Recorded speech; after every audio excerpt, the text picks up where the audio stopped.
बिदौलें दैदेननाय बारग' एनडिबिनिफ्राय बिक्रम दैमारी आरो हाग्रामा महिलारिनि सायाव गोख्रों रावजों बाथ्रा बुंदों बिदौलेंआ।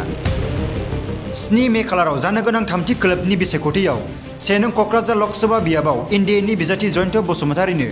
ट्रेक्टरनि सावगारियाव भट होनानै गोबां भटआव देरहासार खालामनो खावलायदों बिदौलें दैदेननाय बारग' एनडिबि हान्जाया। बिक्रम दैमारीया एनडिबिफोरनो आरो रायजो राजानो जेबो से बिन्दोबो अबदान गैया। हाग्रामा महिलारिया सासे एनडिबि फोजोबस्रांनो जुजिग्रा दैदेनगिरि। जाय बारग' एनडिबिआ बिपिएफजों लोगो जानानै बिपिएफनो भट बिनानै होदों बिथांमोना लाजिनांगौ। बारग' एनडिबिजों दौलें हान्जाया कक्लाबारि बियाबाव बिजेपि, एजेपि आरो इउपिपिएलजों बिजाथि महरै सायख'जानाय जयन्त बसुमतारीखौ देरहासार खालामनांगौनि सार्थआव खामानि मावगासिनो दं। बेबायदिनो गोख्रों रावजों बाथ्रा बुंनानै बारग' एनडिबिनि सोद्रोमा बिदौलेंआ खौरांगिरिनि सिगाङाव ओरैबायदि बुङो। आं दिनैहाय गासैनिसिमबो खुलुमग्रोनायखौ जासिहरबाय। दिनैहाय जोङो नैबे कक्लाबारि समस्तियाव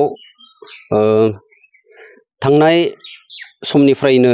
जोङो दंफैयो। जोङो बेवहाय जिहेतु जोंहा 7 मेआव जोंनि बिटिआरनि बेन्दोङाव थानाय 1 नं क'क्राझार लकसभा समस्तियाव जोङो जोंनि इउपिपिएल हान्जानि बिजाथि मानगोनां जयन्त बसुमतारी बिथाङा दिनैहाय बेवहाय केन्डिडेट महरै गसंदों इउपिपिएल दोलोनिफ्राय। दा बे हिसाबै जोङो एक्स एनडिबि हिसाबै जोङो जोंनि बिजाथि इउपिपिएल दोलोनि बिजाथि जयन्त बसुमतारी सार बिथांखौ देरहाहोनो थाखाय जोङो कक्लाबारि समस्तियाव फैनानै जोङो केम्पेइन खालामदों, रायजो राजाफोरजों मिटिं लादों, रायजो राजाफोरजों सावरायदों। बे सावरायनायनि गेजेरजों जों नुनो मोनदों दिनैहाय रायजो राजाफोरा जोबोर इउपिपिएल दोलोजों सापर्टआव दङ। मानो होनना बुङोबा थांनाय 2020 सननि 27 जानुवारियाव जोंनि गेजेराव मोनसे गोजोन गोरोबथा फैबाय। 27 जानुवारियाव जिहेतु जोंनिया बिटिआर एकर्ड मोनसे बर'नि गेजेराव एग्रिमेन्ट जाबाय। बेनि उनाव दिनैहाय जोंनि गेजेराव गोजोन थासारिया सफैदों। बेनिखायनो दिनैहाय रायजो राजाफोरा बे गोजोन थासारिखौनो अरायसम नेनानै दङमोन। जोङो नुनो मोनदों थांनाय 2020 नि 27 जानुवारिनि जि आगोलनि जा बिपिएफ सरकार 17 बोसोर जा दैदेननाय बिपिएफ सरकार, बै समाव बिपिएफ हान्जाया कुनु रायजो राजानि खामानि मावैखौ जों नुनो मोनदों। अथच बिथांमोना जोंनि गेजेराव दाङाबाजि, जोंनि गेजेराव अबर सृष्टि खालामदों, जोंनि गेजेराव कुनु मिलाप्रिति गैयै अखान्थि मोनसे परिबेकखौ बिथांमोननि जे 17 बोसोरनि जे सरकार खुंनाय, बे सरकार खुंनायाव दिनै गासै रायजो राजाफोरा नुनो मोनदोंमोन। बेनिखायनो दिनैहाय रायजो राजाफोरा बिपिएफखौ जोगारनानै दिनैहाय प्रमद सारनि सरकार इउपिपिएलखौ दिनैहाय बजबनानै लादों। बे लेखायै दिनैहाय जोङो नारा नाथायै देरहाहोनो थाखाय इउपिपिएल दोलोनि एनडिएनि बिजाथि जयन्त बसुमतारी सारखौ देरहाहोनो थाखाय जोङो नारा नाथायै बेवहाय कक्लाबारि समस्तियाव फैनानै जोङो रायजोजों रायलायदों, जोङो सावरायलायदों, जों जातिनि खोथा रायलायदों। जोङो दिनैहाय आरो रायजो राजाफोरा गासैबो सचेतन जानानै दङ। माला 7 तारिखआ सफैगोन बेखौसो दिनैहाय नेनानै दङ। गासैबो दले बले 100आव 100% सिंगेल ट्रेक्टरनि सावगारियाव भट होनो थाखाय रायजो राजाफोरा दिनैहाय राजि जानानै दङ। आरो जोंनि बिजाथि जयन्त बसुमतारी सारा बिपुल भटआव बयनिख्रुइबो हाइस्ट भटआव दिनैहाय देरहानो थांगासिनो दङ। दिनैहाय प्रमद सारखौ गोबां बुंसोनायखौ जों नुनो मोनो। प्रमद सारालायनो एनडिबिखौ थगायबाय। माबोरै थगायदों? दिनैहाय एनडिबि आफादनि जायफोरानोखि supreme commander, supreme leader, president बिथांमोना बा जोंनि सारमोना सुक्ति खालामदों, जों सुक्ति खालामदों। अब्ला प्रमद सारा माबोरैहाय जोंनि दैदेनगिरिफोरखौ थगायनो हानो? आरो जा सुक्ति खालामदों जोङो बे सुक्तिफोरा मोजाङै मोजां गासैबो थाबैनो इमप्लिमेन्ट जाजोबोब्ला जोंनि गेजेराव मोनसे सोलायनाया फैगोन। जोंनि जा थांखि बिथांखि, जोंनि जा ग्रेटार बड'लेण्ड सोरजिनायनि जे सिमां, बियो थाबैनो जोंनि साननाया जाफुंहैगोन जोंहा बेखौ मोनसे मिजिं दङ जोंनि दैदेनगिरिफोरनि सायाव जोङो मिजिं दङ जायफोरानोखि जेलाव दङ बिथांमोना थाबैनो गगनखौ जोंहा मिजिं दं हास्थायनाय दङ लोगोसे जोंनि जा परिबेक जों बेखौ गुबुंले खालामनो जों मालाबाबो होनो होआ बिपिएफआ जाबायदि 17 बोसोराव जोंनि परिबेक जोंनि थासारिखौ बिराद गाज्रि खालामबाय जोंनि माने बर' मोनसे दाङाबाजि सृष्टि बे समावथ' बिथाङा कन्ट्रल खालामनो हायोमोन बै समाव एसेबां माने बर' माने जोंनि लाइमोन स्टुडेन्टफोरा माने फेक इनकाउन्टार खालामजाबाय बे समाव हाग्रामा महिलारिया सिप दङना गैयामोन बे समाव सिप दङमोन हाग्रामा महिलारिया खिन्थु बिथाङा कुनु दिन जोंनि लाइमोन सेंग्रा सिख्लाफोरनि खोथा बुंफेराखिसै अथस बिथाङा जेब्ला टिपकायाव मोनसे जाथाय जानानै थांबाय बेवहाय बै समाव बिथाङा जोंनि जायफोरानोखि बिपिएफआव मा होनगोन हाजिरा जाहैगासिनो दङ बेफोर काहिनिफोरखौ बिथांमोना मिथिगोन मिथिया आं मिथिया खिन्थु जाय समाव बै समाव हाग्रामा महिलारिया माने एनडिएफबिनि जोंनि सुप्रिम माने दैदेनगिरि रन्जन दैमारि सारखौ माने फिल्डआव गावलायनोसो लिंहरग्रा सासे माने हाग्रामा महिलारिया दैदेनगिरि मिथिबाय जाय समाव माने जोङो बे समाव माने ओरैजाय आङो सनितपुराव दङमोन बे समाव बे समाव बेनिफ्राय हाग्रामा महिलारिया बुंबाय रन्जन दैमारिया ओरैजाय फारसेजों थाथों आं ओरैजाय फारसेजों थागोन बेफोरबायदि लेथ्रा एनडिएफबिखौ फोजोबस्रांनो नागिरग्रा हाग्रामा महिलारिया दिनैहाय जोंनि मानसिफोरा माबोरैहाय बिपिएफआव थानानै माने मा होनगोन केम्पिं खालामहैगासिनो मा खोथाखौ लानानै बुंहैगासिनो जोङो लाजिनाय मोनो दिनैहाय एसेबां मोनसे माने 5,000निबो बारा माने मार्टियास जानानै दिनैहाय जोङो माने बिटिआर सुक्ति खालामदों अब्ला जायफोरानोखि एनडिएफबिखौ फोजोबस्रांनो नागिरग्रा पार्टि दिनै बिथांमोननि जानानै दिनैहाय केम्पिं खालामहैगासिनो दिनैहाय बिथांमोननि जानानै माने गोबां खोथा बुंहैदो अब्ला माने बिथांमोनखौ दिनैहाय माने माबानांगौ जाय पार्टियानोखि माने जों एनडिएफबिखौ फोजोबस्रांनो नागिरग्रा बेनिखायनो आङो खावलायगोन दिनैहाय जोंनि 1 नं क'क्राझार एसटि लकसभा समष्टिनि जेसेबांखि रायजो राजाफोर दङ गासैबो माने जोंनि एनडिएनि पार्टि जयन्त बसुमतारी सारनो माने ट्रेक्टरनि सुबियाव भट होनानै जोंनि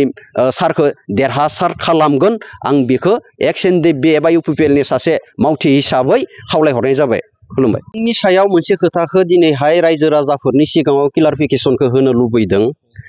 आङो जेब्ला 2010आव आङो बांलादेशनिफ्राय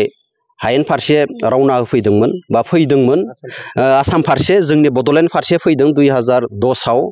बेवहाय जोंनि परिबेकआ बिराद गाज्रिमोन जोंनि परिबेकआ बे समाव जोङो माहा थागोन माहा मागोन जोङो गोदाव सोराव जानानै दङमोन बे समाव जोंनि हाग्रायानो जाबाय रायजो राजाफोर जेसेबांखि खमाव बर' रायजो राजाफोर दङ गासैबो जोंनि मोनसे हाग्रा बायदिमोन जोङो बर' गामिफोराव थाङो बेवहाय ओंखाम सोंखाम जाहैयो माहैयो जेब्ला आङो ओरैजाय बांलादेशनिफ्राय फैनानै ओरै अदालगुरि फारसे थांबाय बेवहाय जोंनि लोगोफोर दङमोन बेवहाय थांनानै मा होनगोन बिक्रम दैमारि मोननि गामियाव जोङो सहैदोंमोन जोङो आंनि दैदेननायाव गासै 8 जन मोनसे टीम दङमोन 8 जन मोनसे टीम दङमोन जोङो बै समाव माने थांनानै बिथांमोननि गामियाव जोङो माबा मोनसे गामिमोन सेंखारना माबा मोनसे गामिमोन बिथांमोननि गामिया बिथांमोननि दिमाकुसिनि आन्दाराव गोग्लैयो बिथांमोननि गामियाव थांनानै बेनिफ्राय बिक्रम दैमारि लानियाव जोङो ओंखाम संनो होदोंमोन बिक्रम दैमारि लानियाव जोङो ओंखाम संनो होदोंमोन नाथाय बिथांमोननि न'खरा जोंनो ओंखाम बोथिसेबो जाहोआखिसै जोङो बिक्रम दैमारिनि न'खरा दिनैहाय आं नैखौसो बुंनो नागिरदो दिनैहाय बिक्रम दैमारिया कुनु मोनसे आन्दलनाव बियो कन्ट्रिबिउसन गैयै सासे व्यक्ति बै समाव कुनु मोनसे आबसुआ बै समाव गोबां राजा लामा जथेदों आन्दलन खालामदों होसिरखावदों माने आसाम डिभाइड 50-50 होननानै एनडिएफबिआ बर' हारिनि थाखाय सोमावसारदों नांसोमदों गावनि जिउखौ दान होनानै बर' हारिनि थाखाय खामानि मावदों जोंथ' आरो बर' रायजोनि थाखाय मावदों हिसाबै बर' रायजो राजाफोरा गासैबो जोंखौ बजबनानै लादों जों बर' रायजो राजानि न'खराव थांनानैनो जोङो बोथिसे ओंखामखौ जोङो जानो लुबैखागोन नाथाय बिक्रम दैमारि बिथांनि जा माने न'खर जोंनो मोनसे समाव ओंखाम संनानै जाहोयै न'खरनि सासे बिथाङा व्यक्ति दिनैहाय बिथाङा जोंखौ लानानै जोंनि एनडिएफबिनि रिहेबिलिटेसन मुंख्लंफोरनि फैसा मोननाय मोनै दिनै जेलाव थानाय सार बिथांमोनखौ लानानै दिनैहाय जातिनि बिराद गिदिर गिदिर खोथा बुंदो बै समाव माहा दंमोन बिथाङा बै समाव माहा दङमोन जाय मानसिया जातिनि कुनु मोनसे कन्ट्रिबिउसन गैयै सासे व्यक्ति दिनैहाय बियो मा होनगोन एनडिएफबिखौ लानानै खोथा बुंदो जाय मानसिया ओंखाम बोथिसे जाहोनो हायै माने कुनु कन्ट्रिबिउसन गैयै सुबुं बियो दिनैहाय एनडिएफबिखौ लानानै खोथा बुंसोनायखौ जोङो माने नुनो मोनदों बेनिखायनो आङो दिनैहाय बिथांखौ गोरा गोख्रोङै बुंगोन जोंनि मुंख्लंफोरखौ लानानै राजनिति नोंथाङा दा गेले नोंथाङा जोंनि मुंख्लंफोरखौ लानानै दा गेले जोङो हारिनि थाखाय गावखौ जिउ बावसोमनो होननानै दुखु खस्थ' सैसोमनानै बांलादेशआव थाना फैबाय भुटानाव थाबाय गुबुन गुबुन हादोराव थानानै जोङो माने दिनैहाय फैनाय मानसि जोंखौ लानानै नोंथाङा दा गेम गेले जोङो जा मावनांगौ जों मावगोन जा जोङो जोंनि सेंग्राफोरा फैसा मोनदों मोनाखै जोङो बेखौ जों दङ जों मावगोन दिनैहाय जेलनिफ्राय दिरुननाय बेखौ जोङो खामानि मावगासिनो दङ जोङो जायफोरानोखि जेलाव दङ दिनैहाय बिथांमोनखौ जोङो दिरुननो थाखाय जोङो खामानि मावगासिनो दङ दिनैहाय मा होनगोन बिटिआर एकर्डनि इमप्लिमेन्टनि खोथा दिनैहाय बेखौ जोंनि दैदेनगिरि सारमोना खामानि मावगासिनो दङ जाय समाव जोङो बिटिआर एकर्डखौ मा होनगोन लाबोबाय बे समाव जोङो एनडिएफबि मोनब्रै आबसु इउबिपिअ जों जथायै जोंनि बर'नि माने टप अफ दा लिडार दैदेनगिरिफोरा दिनैहाय बेवहाय सुक्ति खालामदों जों सुक्ति खालामदों दिनैहाय बिक्रम दैमारिया कुनु जातिनि एक बिन्दोबो कन्ट्रिबिउसन गैयै मानसिया बिनि सालाय बिजौनिफ्राय बे माने मा होनगोन बिटिआर एकर्डनि खोथा बुंनो समाया जोंनि एनडिएफबिनि मार्टियासफोरनि खोथाखौ लानानै बियो बुंनो समाया जोङो खामानि मावगासिनो दङ दिनैहाय प्रमद सारजों जों सावरायो दिनैहाय आंबो सासे इउपिपिएलनि सोद्रोमा हिसाबै जोङो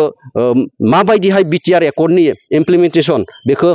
थाबैनो मावफुंनो हागोन जोङो बेखौ अरायसम नाजादों आरो जोंनि जा माने परिबेक बेखौ जोङो माबोरैहाय गोजोन थासारिनि गेजेरजों जोङो खालामनो हागोन आरो जोंनि जा फैबाय थानाय जेनेरेसन जों बिथांमोनखौ माबोरैहाय माने मोनसे इडुकेसन सेक्टराव जोङो दावगालांहोनो हागोन जोंनि एरियाखौ डेभेलप खालामनो हागोन जोंनि समाजखौ माबोरैहाय जोङो दानो हागोन जोङो बेखौ मोजाङै मोजां दानो हागोन दिनैहाय जों बेखौ नाजागासिनो दङ बै समाव माहा दंमोन बिक्रम दैमारिया जाय समाव जों आन्दालन खालामदोंमोन जाय समाव जों आखायाव हाथियार लानानै सोमावसारदोंमोन बै समाव बिक्रम दैमारिया माहा दङमोन दिनैहाय जोंनो खुद बिथांनि माने गामियाव थांनानै बिथांनियाव जोङो ओंखाम बोथिसे माने जादोंमोन जोंहा मा दङ मा गैया जोङो माने अरायसम माने न'आवनो आलो गोजोन गावनि बिमा बिफाजों थानानै जोङो संसार जालांनो हायो थालांनो हायो खिन्थु जों सोरनि थाखाय नांदोंमोन हारिनि थाखायनो जों नांदोंमोन दिनैहाय बिक्रम दैमारिया बेनिफ्राय बिथिङाव नैबेखौ बुंनो लुबैदों दिनैहाय जाय समाव हाग्रामा महिलारिया सरकार खुंदोंमोन 17 बोसोर बे समाव दिनैहाय जोङो बै समाव नुनो मोनदों माने जोंनि ग्रुप एबा जोंनि एनडिएफबिखौ फोजोबस्रांनो नागिरग्रा माने पलिटिकेल पार्टियानो जाबाय हाग्रामा महिलारिमोन दिनैहाय जों नुनो मोनदों जोंनि सानैसो जायफोरानोखि थाखा थफ्ला लानानै बिपिएफनि केम्पिं खालामदों जायफोरानोखि माने